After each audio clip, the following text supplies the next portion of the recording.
ताबीरिबसिंबु मणिपुरी लेचल वारीना तरामना ओक्चबगा लोइनना इकोक नोना खुरुमजरी ngasisu mayamgi ngehak pathanabagidamak nungairaba phungawari ama puduna laksari phungawari asigi mamingna Rajkumari Atonbi wari asina kari kamdoriba haibadu mayam punna taminarasi chauraba leibak amata kukan panganba lanthumda watraba matik mathauna yamna leiba ningthau ama palami हाइरिबा निंथौवसिगिनी हाइबदा सना लुपा लंथुम सगोल सामु अमत्ता वटलमदी अदुबु महाकी ख्वाइगी खुदोंग थिबा नुंगाइतबा अमा हाइरगदी महाकीनी हाइबदा पीबा अमत्ता यावजरमदी मरम मसिदगी निंथौवसिना lemma 16 लोलमी अदुबु हाइरिबा lemma 16 असिगी मनुंगदा lemma मखोई अहुम खक्तंगदी मचा यावरमी अदुसु नुपी ngaktani masidagidi ningthau aduna Rajkumari nupi macha sing adubu chawanaba yoklamni asomna som yoklakpana haujikti Rajkumari sing ado chawba mapung marai pharaklei thoido hendokna masak matau phajaraba Rajkumari ngaktani mapung marai pharaknaba matam aduta Rajkumari sing adubu thaja yonjabagi matam joklaba phawbada ningthau aduta Rajkumari Singh adubu amata thajaramdi masigi maramdi Rajkumari Singh aduna thajajonjaba matamda makhoiga chanaba leibak sing ado mahakna phangloi khanbigini karigumbada Rajkumari Singh adubu mahakna masanupi sing adubu thajajonjaduna pithuk lurabadi atopa leibak singi miyoi sing aduna magi lamthum asibu lawonabagidamagta hairiba Rajkumari Singh aduna मखोइना मयुम पालुगदुरिबा लैपाक सिंग अदुगी निंथौसिंग लैपाक अदो मुनरकपदा सोदना लान तौगनी हाइदुना महाना मचानुपी सिंग अदुबु अमत्ता लुहोंगलमदी मतम मतमगी मतुंगिना assume मसुम चौखलकपना हौजिक्ति लैरिबा Rajkumari सिंग अदो लेसाबी मपुंग फारदुना मखोइ मखोइगी नुसिनजबा चनजबा मियुसिंग थंबा हौरखी मसिदगिदी नोंमा निंथौना मचानुपी सिंग अदो महाकु कयागे मतिक नुसिबगी हाइबदो चांग येंगनिंगलमी मसिदगिदी निंथौना नोंमा नुमित अमदा Rajkumari अहुम मदुबु महाकी दरबारदा कौसल्लै अरुदुगा लैरिबा मंत्री मंदोन फमनाइबा सिंग अदुगी ममांगदा मखोइसु निंगथिरबा सिंगारसल अमममदा फमहंदुना निंथौना हंगई हाय तारिबरा Rajkumari अहन नाहकना हायो अइबु नाहकना कयाकी मतिक नुसिबगे असुमना हंगलकपदुदा Rajkumari अहल अदुना पाबुंगबु अइना थवाइदगी सुहेना नुसिजै पाबुंगबु सिगदबा लाक्लबदी अइबु हाना सिजगी अदुम हारपद निंथौवदो पुंगपेन पेनख्रे मरम मसिदगी निंथौ अदुना Mahake मचानुपी Rajkumari अदुबु थांगनबदा लैरिबा मखोइगी लैपाक असिगा ताइनबदा लैरिबा मतिक मथौना लैरबा निंथौ अदुगी मचानुपारुता सुंसोइ सोदना थाजरगे हाइदुना खलमी मरमदी लैपाक असिदा मागी मचानुपीना लान तौबगी अयाबा पिरक्लोइ हाइबसी मचानुपीगी पाउखुम मसिना महाना खंगलबनी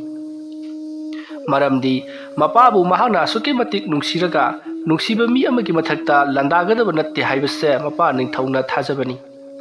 मधुगी मतुंग मचानुपी याइमा अदुदा अमु हंगली हाय Rajkumari Yaima नहाक Hayu नहाकना अइबु कदाइ फावबा नुंसिबगे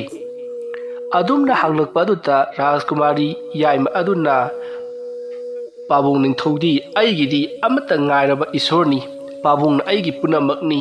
अइखोइ मियोइबना हिंगलिबसे इशोरना ख्वाइदिगी Maruni खंदुना हिंगनरिबा ngaktani मदुनाम सेंबिबा इशोरकी मंखै लेप लैतना सोलिबनी मरुम मदुना अइगिदी पाबुंगना पुनमकनी इशोरनी असोमना हाइरकपदुता निंथौवदो पुंगपेन पेलदुना महाकुसु लुहोंगबिरगी खलमी मदुगी मतुंग इकोन कोनबा महाकी Rajkumari Atonbi अदुदा हंगी Hayu Rajkumari Atonbi नहाकना अइबु कदाइ फावबा नुंसिबगे असोमना हंगलकपदुदा Rajkumari Atonbi अदुना कुंफम खंगदुना पाबुंगदी अइना थुमगुमना नुंसी असोमना हाइरकपदा निंथौ मई हौना साउख्रे मतम मदुदा निंथौना करी हाइबा करिसु लेतबा करिसु लेतबा थुमगुमना आइबु नुंसी हाइबा थुम हाइबदुदी असुकी मतिक होंख्रबा अदुगी सुमथक्ता नहाना ख्वाइदगी ममल जामलबा हीरा मनी मुक्ता सना लुपा सिंगा चांगदमनबगी महुत करिसु लेतबा थुमगी चांगदमनबगी दमक नहाकु अइना दंदी पीगनी मरम अदुना करिसु लेतबा यामना होंगबा मियोय अबनसु पखिदा सिजिन्नबा याबा अदुगुमलबा थुम अदुबु नहाना आइगा चांगदमनरबनिना लमदम मसिगी जाव खेनबा नुपा अमगा नहाका लुहोंगबिरगनी हाइदुना लैपाक अदुगी जाव खेनबा मियोय अमगा राजकुमारी अतोनबी अदुगा लुहोंगलमी अदुगा मचानुपी राजकुमारी अहन अदुगा राजकुमारी याइमबुना थंगनबा लैबाकसिंगदा चावना लुहोंगलमी मधुगी मतुंग राजकुमारी अतोनबी अदो महाना हाइक्रिब वफम मधुगी वहनथोक मपा निंथौना खंगतबदुदा महाकसु तुमिना अदुमक लैरे मधुगी मतुंग नोमगी नुमित्ता जाव सेनबा नुपा अदुना जाव असुम सेलकपदा महाकी जावसिंग अदुगी मसिंग वाटली हाइबसे महाना खंगलखी मसिदगिदी जाव सेनबा नुपा अदुना जाव असुम सेंदुना थिरकपदा लंबीदा नुपा अमा यामना फिबम सोपना तादुना लेरमखी मधु उबदा जाव सेनबा नुपा अदुना महाकी जाव सेनबा दो तोकथोकलगा परप्रप चेंसिलक्तुना निपा अदुबु लाइकनखी मधुगी मतुंगदा जाव सेनबा निपा अदुना लैमता तारगा लेरमलिबा निपा अदुबु कोनखतुना पुदुना महाकी मयुम तमना पोरकले अदुगा महाकी नुपी निंथौगी राजकुमारी अतोनबी अदुगा तौदुना हौजी लैमाइदा तारमलिबा निपा अदुगी सेवा सिबी नितिना तौबिरमी मदमदुता जाव सेनबा निपा अदुना हाइरई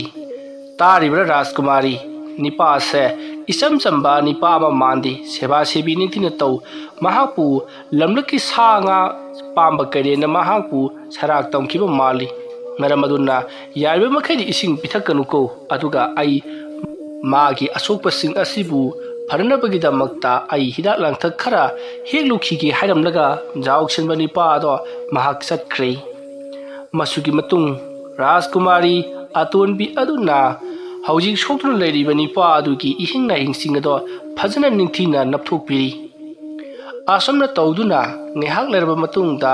जाव सेनबा नुपा अदुसु हलक्तुना हिदाक लांथक सुगाइदुना सेलबा मतुंगदा थोंबीदुना यामना कन्ना लायेंगली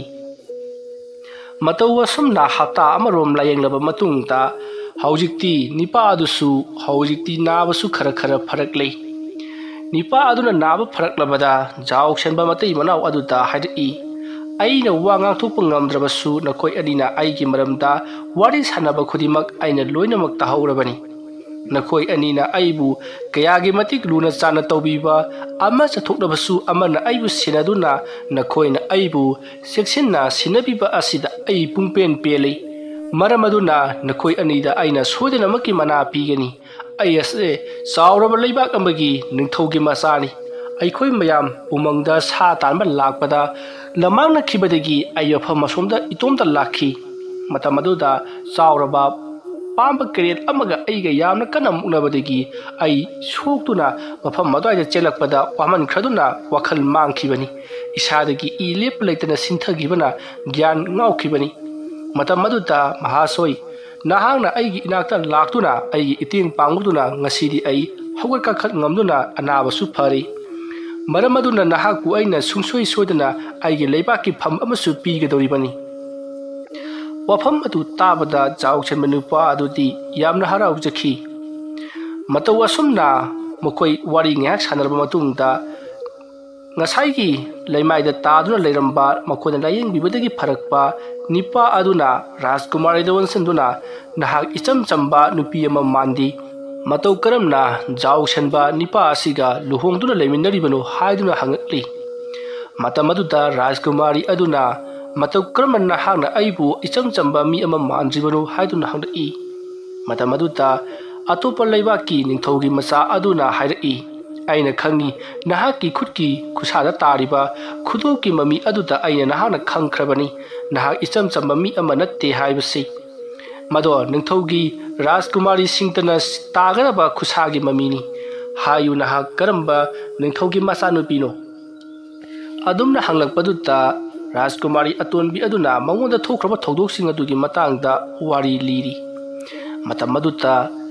atopa leipaki ningthau aduna nokdaga kayada pangkhraba nahaki napa pungsi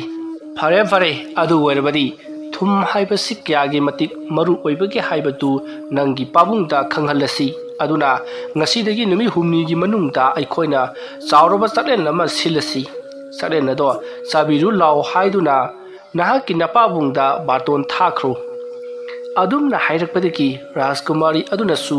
tawgadoriba thabak ado loina makhangle asumna wari watai sanarba matungda sana kunungda mafam masita chakchara ama saminanabagi damakta baton tharki haiduna ningthauda pawado pirari wafam madu tabada ningthauna kari aigi isai nupi atonbina aibu chakchara ama saminasi haiduna korokli haiba fare ai sungsoi soida jatkani aduga karigumbada mahangna aibu ningthina sanglau tara mathen sunal langduna pijidaba thokdabadi mahakku aida amukka hena sathiba chairak pigani haiduna mahak masanupi atombi adugi mahaki chaki chakoriba ado chatpada yarami masigi matung hairakibugi matungina rajkumari atonbi aduna haikiba matam adu maktada ningthau thungdari mapa ningthau lakpa aduda rajkumari atonbi aduna sinsinduna apabu taram na okli madugi matung ningthauna fare haujikti nahangna aipu chakourabanina aibu chak pijaro adumna hairapada rajkumari atonbi aduna hoi haiduna yamna phajana sin langdamli fajaraba leirang kayana mpham sana leitengli toromliba mawung asita ningthau khara makhaidi ngaklabani karino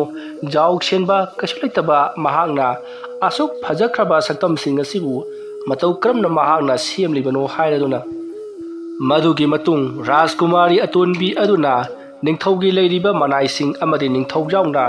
loinamak chai sing pijanaba semba saba pongloi luraduna chak pijari matamaduda leiriba manai sing aduti haukreda haiduna yamna hauna sari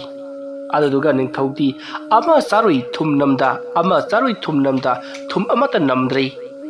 masidagi di ningthauna mahak lebinariba manai amada nahaki insangdo khajita mahau yenge haiduna mahau yenglui adabu manai sing adugidi hauroba insang mathel sing aduda thum hapanina amuk hena hauri matamaduda ningthauna yamna sauna phugatuna masanupi hairakli nahangna aibu karini haina khalurabage asuk haukraba insang sing ase nahangna thum thakta maram moraga pungcham chamhalei karimata hautri nahangna atamna aigi saruk khatamak thum haptriba karigino haiduna sairakli matamaduda rajkumari atonbi aduna pabungding hanwai thumbu yamna saukhiba daini yamna hongba kreslaitaba thummado aina thakchadrabani adunani aina pabungda thum haptribado adomna hairakpada ningthauna hajikada wakhal lakli thum haibasina kasulaitana khalabasu thumbu yawdrabadi aikhoina phana hawana ba thonglabasu isam sami haukte haibase khangle aduna khwaidigi insangna maru oibasi thumni masina takninglibadi lebak parja mayamna phana yamna chawkatlabasu ningthauna phatrabadi lebak to phatti aduna ningthauna khwaidigi maruni haibase takpani haibaduna ningthauna khangjerakhi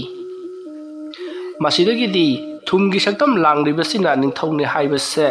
machanupi rajkumari adugi atonbi adugi wafam aduna takle maramaduna thumse khwaidagi maru oi haibasi rajkumari aduna ningthauda khanghalibani masi punama khanglakpada ningthawado yamna harauri rajkumari gi punsida amadi leiriba thaudo wathoksing amadi leibaksing adugi khwaidagi maru oiribasi ningthauni aduna thumgumna nungsi haikiba adua hajukata bhab tarakladuna ningthauna machanupi rajkumari aduta mana mathum chauna piki maruda natana mahaki mapuroiba jauksenba nipa adubu jauksenba tothok handuna mahaki konungi mantri haptuna yamna nungaina pankhirami wari asi matang asita lusinjari aina wari asi pathok charakpa matamda soikiba lankiba yawrubusu tabiriba punamakna pukchel sauna ngakpigani matung tarakpada su nungai ba wari kaya amu puduna laksegi ngasigi damakri mayampu aroibada amukka hanna kurumjari